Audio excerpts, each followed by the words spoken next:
हुआ कि बच्चे सारे जीवन भर के लिए भगवान कृष्ण के ही भक्त हो गए। भगवान मित्रों को लेकर के जाते हैं गोपियों के घरों में और चोरी करते हैं। क्यों जाते हैं भगवान चोरी करने? एक दिन माँ यशोदा भगवान कृष्ण को गोदी में लेके काजू किशमिश खिला रही हैं। बेटा काजू किशमिश बादाम खाओ। भगवान बोले माता जी काजू किशमिश बादाम हमको अच्छा नहीं लगता। तो मैया ने कहा लाला तुम्हें अच्छा क्या लगता है वही बता दो, जो तुम्हें अच्छा लगेगा वही खिला दूंगी। भगवान के अवतार तो बहुत बार हुए लेकिन कभी भगवान ने खुल करके अपने हृदय की बात नहीं बताई कि मुझे अच्छा क्या लगता है। किंतु यशोदा जी ने जब पूछा तो भगवान कहने जा रहे हैं। अच्छा केवल यशोदा से ही भगवान क्यों कह रहे हैं? कौशल्या जी से नहीं कहे, अदिति जी से नहीं कहे, दूसरी माताओं से नहीं कहे। भगवान के इतने अवतार हुए, सभी अवतारों में तो माताएं थीं, तो किसी दूसरी माँ से नहीं कहा। यशोदा जी से हृदय की बात क्यों कहने जा रहे हैं? इसलिए ये वो यशोदा हैं जिन्होंने छाती काट करके मुझे भोजन कराया था। तो जिसने इतना त्याग किया होगा उसी से तो दिल की बात कही जाएगी। कहो उसी से जो दे दे खुशी से, न कहे किसी से। सबसे अपने दिल की बात को कहनी भी नहीं चाहिए। कहो खुशी उसी से जो दे दे खुशी से, न कहे किसी से। यशोदा जी बहुत उदार माँ हैं।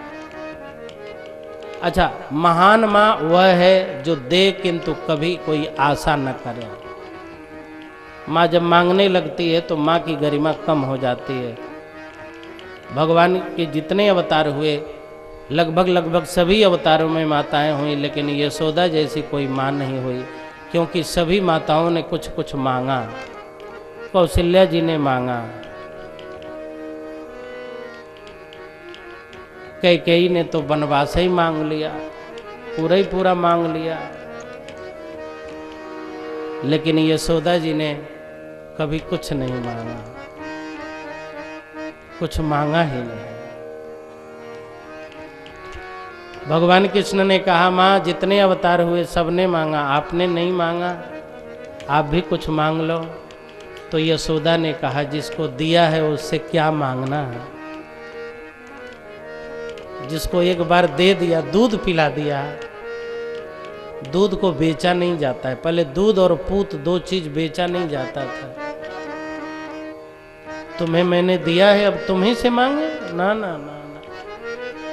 और बाकी क्या रह गया? भगवान हमारा बेटा रह गया, अब कुछ अवशेष रह गया? कुछ नहीं चाहिए, अब कुछ इच्छा ही नहीं है। बोलो बेटा तुम्हें क्या इच्छा है, क्या खाने की इच्छा है? तो भगवान कृष्ण माँ यशोदा की गोदी में बैठ के हृदय की बात बता रहे हैं। मैया रे मोहे माखन अति प्रिय लागे, माखन अति प्रिय लागे। मैया रे मोहे माखन अति प्रिय लागे, मैया रे मोहे माखन अति प्रिय लागे। माता जी मुझे माखन बहुत अच्छा लगता है। माखन अति प्रिय लागे, ये सूर सागर का पद है। इसी तरह मिलता जुलता पद दूसरे ग्रंथों में भी है। मैया रे मोहे माखन अति प्रिय लागे। भगवान कह रहे माता जी मुझे माखन बहुत अच्छा लगता है। माँ यशोदा बोली माखन तुम्हें क्यों अच्छा लगता है? भगवान कृष्ण कहने लगे माता जी इस दुनिया में कोमल तो बहुत है, अमृत इतना कोमल है कि कभी जमता ही नहीं है, कभी कठोर होता ही नहीं है, हमेशा पिघलता रहता है, बहता रहता है। पानी को फ्रिज में रख दीजिए जम जाएगा, किंतु अमृत को फ्रिज में भी रख देंगे तो नहीं जमेगा। मतलब कितना भी ठंडे में रख देंगे तो अमृत जमता नहीं है, उसके विषय ये मान्यता है। अच्छा मोमबत्ती भी बहुत कोमल है नहीं, किंतु मोमबत्ती पिघलती कब है मालूम है? मोमबत्ती के अंदर एक धागा रहती है, उस धागा में माचिस का तिल्ली लगा दो, मोमबत्ती पिघलने लगेगी।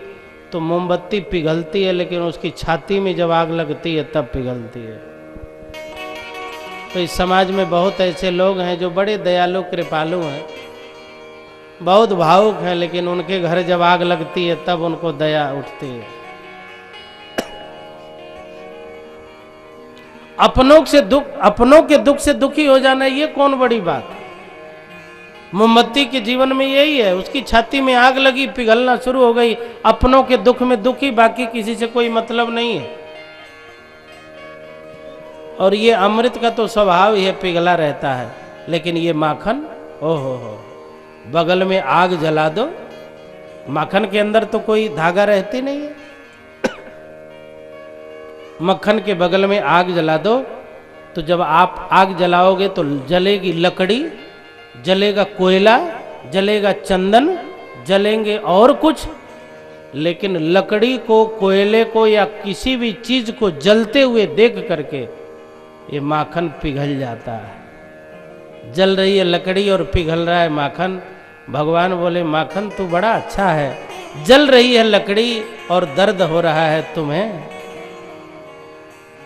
जल रही है आग और पिघल रहे हो तुम, बस तुम्हारे जैसे लोगों का हृदय ही तो मेरे लिए माखन है, जो दूसरों के दुख दर्द को देखते ही पिघल जाते हैं।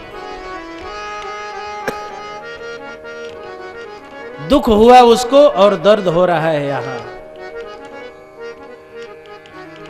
भगवान कहते हैं ऐसे लोग मेरे लिए प्रिय हैं, उन्हीं को ग्रहण करता हूं मैं, वही मेरे ग्रहण योग्य हैं। दुख है किसी और को, दर्द है किसी और को, है? अच्छा, कभी कभी माता पिता के जीवन में भी यही स्थिति आती है कि नहीं, कि दुख है, बच्चा 5 वर्ष का खाएगा पिएगा सो जाएगा, लेकिन क्या उसकी माँ को नींद आएगी, उसके बाप को नींद आएगी? तो दर्द है बच्चे को और दुख है उसके माता पिता को। माखन भी ऐसा ही है, जल रहा है, जल रही है लकड़ी, जल रहा है कोई और दुख में बैठा है यह माखन। भगवान कहते हैं ऐसे मानसिकता के लोग जो दूसरों के दुख दर्द को समझते हैं, ऐसे लोगों का हृदय ही मेरे लिए भोग्य वस्तु है, ग्रहण वस्तु है, वही है माखन।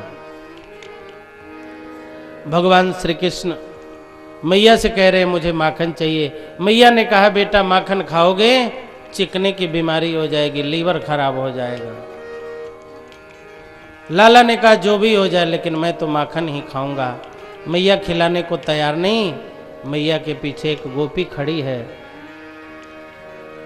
गोपी सोच रही है लाला मैया से कह रहे माखन खिला दो और मैया खिलाने को तैयार नहीं है। यदि लाला हमारे घर में आते तो मैं माखन खिला देती। अब गोपी ने सुना और उसकी इच्छा हो गई कि प्रभु मेरे घर में आते तो मैं खिला देती, कौन बड़ी बात है माखन के लिए।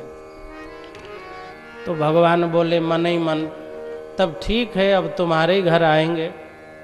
और भगवान उसके घर गए तो वो माखन रख के पानी भरने गई थी, तब तक भगवान खाए। अच्छा, बच्चे खाते कैसे हैं आपको मालूम ही है, इतना खाएंगे और पूरी कोठरी भर छीछा लेदर करेंगे। अच्छा, बच्चे शांति से बैठ के खाएं तो अच्छा भी नहीं लगता। देखिए, बड़े बुजुर्ग लोगों की चंचलता अच्छी नहीं लगती और बच्चों की गंभीरता अच्छी नहीं लगती। बच्चे गंभीर हो जाए तो समझ लेना कोई बीमारी है, और बड़े चंचल हो जाए तो समझ लेना मामला गड़बड़ है। व्यक्ति 40 को पार किया हनुमान चालीसा और 40 के बाद भी चंचलता है तो मामला, बोलिए मामला, बोलो ना मामला। चुपारी माई के बैठे रहो, हल्ला गुल्ला ना करो। बच्चों की गंभीरता अच्छी नहीं होती है। तो भगवान गए, माखन खाए, कुछ गिराए, मटकी फोड़ दिए, भागते वक्ते सब फुट फट गए। अब दूसरी गोपी ने देखा, ओ हो। अच्छा, भगवान का जो गाल है ना उठा उठा हुआ है, गोल कपोल, और उस पर सफ़ेद सफ़ेद माखन लग गया, तो सफ़ेद माखन तो मानो चंद्रमा है और गोल कपोल मानो शालिग्राम जी है। तो ऐसा लग रहा था चंद्रमा का बिस्तर बिछा के शालिग्राम जी आराम कर रहे हैं। इस झांकी को कौन नहीं देखना चाहेगा, बोलो क्यों? इस झांकी को कौन नहीं देखना चाहेगा? अरे माखन कितना गया? 1 पाव गया। 1 पाव माखन में भैया एक चाय पे प्रधानमंत्री जी आपके घर में चले आवे तो कौन चाय महंगी है भैया, हैं? और मेरा श्याम तो बड़े बड़े राष्ट्रपतियों और प्रधानमंत्रियों का बाप है। 1 किलो 2-4 किलो माखन को लुटा के यदि परब्रह्म परमात्मा की लीला का दर्शन हो जाए तो कौन घाटा है? कौन नहीं इस लीला का दर्शन करना चाहेगा? दूसरी ने सोचा मेरे भी घर आते, तीसरी ने सोचा मेरे भी घर आते, चौथी ने सोचा मेरे भी घर आते। अब तो भगवान जाते हैं, माखन खाते हैं, दौड़ते हैं, भागते हैं, अच्छा लगने लगा। देखो अच्छा उसी का लगता है जिससे प्रेम होता है। महबूब की हर चीज महबूब लगती है। जब भगवान से आपको प्रेम हो जाएगा तो भगवान की हर लीला अच्छी लगेगी। प्रेम नहीं होगा तो प्रभु की हर लीला में आप प्रश्न चिन्ह खड़ा करेंगे।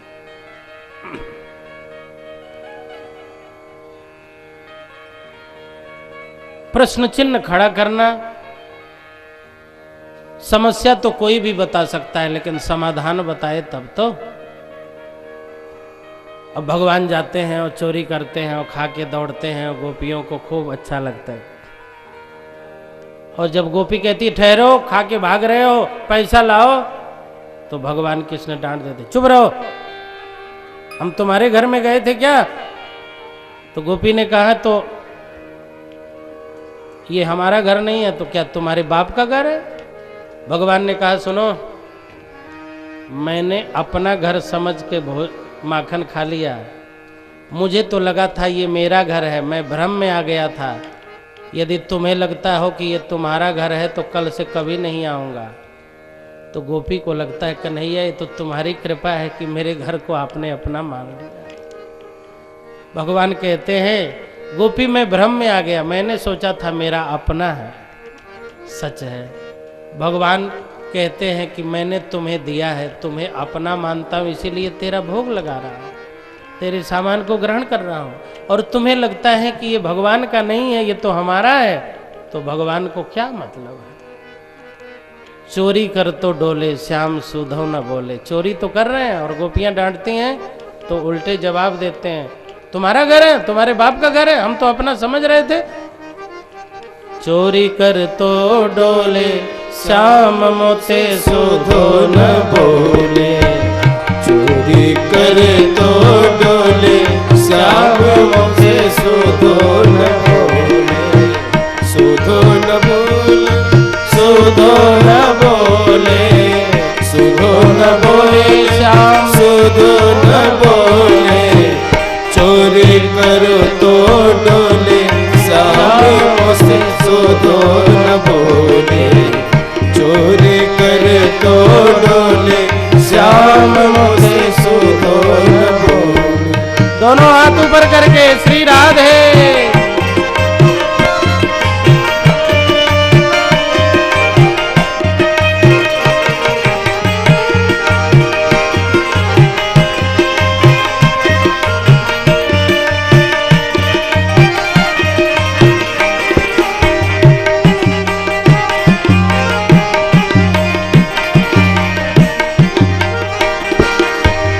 चोरी कर तो डोले श्याम मोते सुधो न बोले। चोरी कर तो डोले श्याम मोते सुधो न बोले। सुधो न बोल श्याम सुधो न बोले। सुधो न बोल श्याम सुधो न बोले। चोरी कर तो डोले श्याम मोते सुधो न बोले। चोरी कर तो डोले श्याम मोते सुधो न बोले। ताली की सेवा करते हुए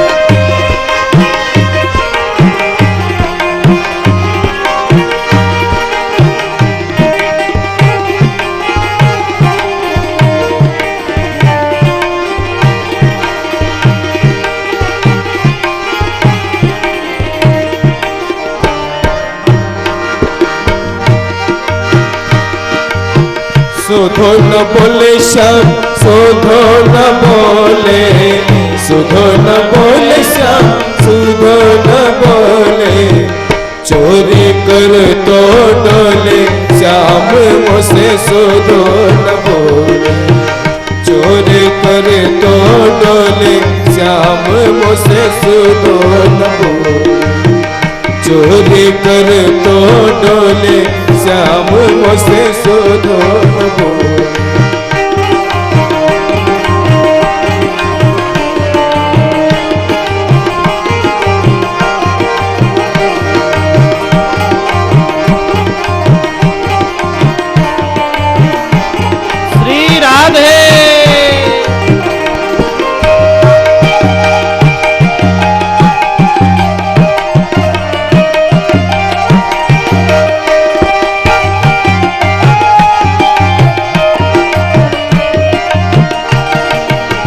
सुधो न बोले श्याम शोधो न बोले, सुधो न बोले श्याम शोधो न बोले, शोधो न बोले, शोधो न बोले, शोधो न बोले श्याम शोधो न बोले, सुधो न बोले श्याम शोधो न बोले, सुधो न बोले श्याम शोधो न बोले, चोरी कर तो डोले श्याम मुझसे सुधो न बोले, चोरी कर तो डोले श्याम में कर तो डोले श्याम मुझसे सुधो न बोले, चोरी कर तो डोले श्याम मुझसे सुधो न बोले, न बोले श्याम मुझसे सुधो न बोले,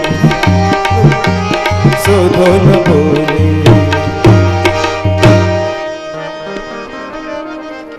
अब चोरी हो और शिकायत न हो ये तो संभव है नहीं। चोरी हो रही थी तो भगवान की शिकायत भी होने लगी, स्वाभाविक है शिकायत तो होगी। अच्छा, ये चोरी और चीरहरण दो ऐसे प्रसंग हैं कि माखन की चोरी और साड़ी चीरहरण, ये दो कथाओं को सुन करके भक्त लोग भ्रमित हो जाते हैं। ये कौन भगवान है कि माखन चुरा रहे हैं। अच्छा चलो, खाने पीने का चीज है, चुरा लिया तो साड़ी तो न चुरावे। हाँ, साड़ी भी कोई चुराने की चीज है? जरा सोचिए कि द्रौपदी जब भरी सभा में नंगी हो रही थी तो साड़ी किसने दिया? आपने कि हमने? किसने दिया? श्री कृष्ण ने। तो जिन श्री कृष्ण ने एक नंगी होती हुई नारी को ढकने के लिए इतनी साड़ियां दी, वो बाल्यावस्था में किसी नारी को नंग धड़ंग करने के लिए साड़ी खींचेंगे क्या? दाता एक राम भिखारी सारी दुनिया को देने वाले चोरी करेंगे? सचमुच में चोरी और चीरहरण की बात होती तो भगवान वेदव्यास जैसा मुखर विद्वान, जिसने 17 पुराणों की रचना की, महाभारत का विस्तार किया, वेदों का संपादन विस्तार किया, स्मृतियों का संकलन किया, उपनिषदों का संपादन किया, ब्रह्म सूत्र का प्रणयन किया, वो भगवान वेदव्यास क्या चीर चोर और माखन चोर की ही कथा लिखते हैं? क्या भगवान परशुराम का चरित्र उनके सामने नहीं था? एक से एक आदर्शवादी बड़े बड़े विद्वान थे, लेकिन माखन चोर चीर चोर की ही कथा क्यों लिख रहे हैं?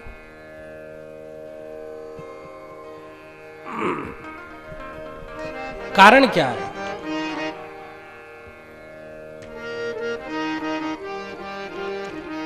एक आदमी ने हमसे कहा, शास्त्री जी लिखने वालों का क्या है, लिखते ही रहते हैं। हमने कहा तुम्हें भ्रम हो कि चीर चोर और माखन चोर की कथा लिखी जा सकती है, भागवत बन सकती है, लिखने वाले लिख सकते हैं, तो तुम भी किसी औरत की साड़ी खींच के देखना, बताना कई ठो भागवत लिखी गई कि तुम्हारी दुर्गति लिखी गई। अच्छा, साड़ी खींचने पे भागवत लिख जाएगी? हाँ दरोगा जी, क्या लिखी जाएगी?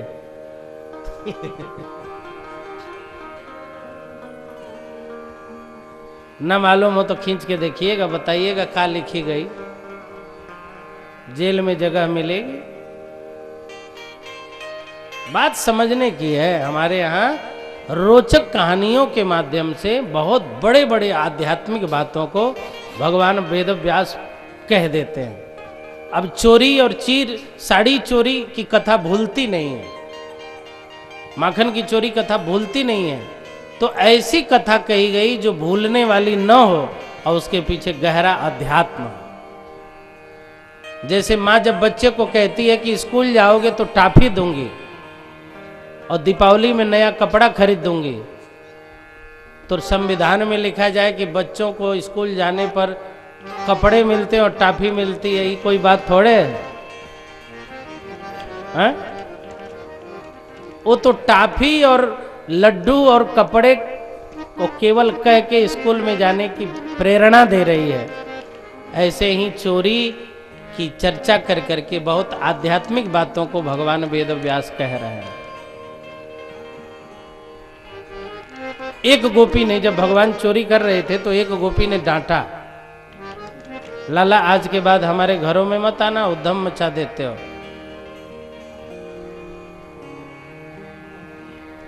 अब मत आना, यदि हमारे घरों में आ गए तो ठीक नहीं होगा। एक ने डांटा था तो भगवान ने चोरी करना ही बंद कर दिया। कहा कि जब क्रोध आ गया तो कहां मैं जाऊंगा, जहां क्रोध है वहां परमात्मा का निवास नहीं है। एक ने डांटा था लेकिन सबके घरों में आना बंद हो गया। दूसरे दिन से गोपियों का मन उद्विग्न हो गया, भगवान क्यों नहीं आ रहे हैं, हमसे गलती क्या हो गई। एक ने कहा वो नहीं आ रहे हैं तो चलो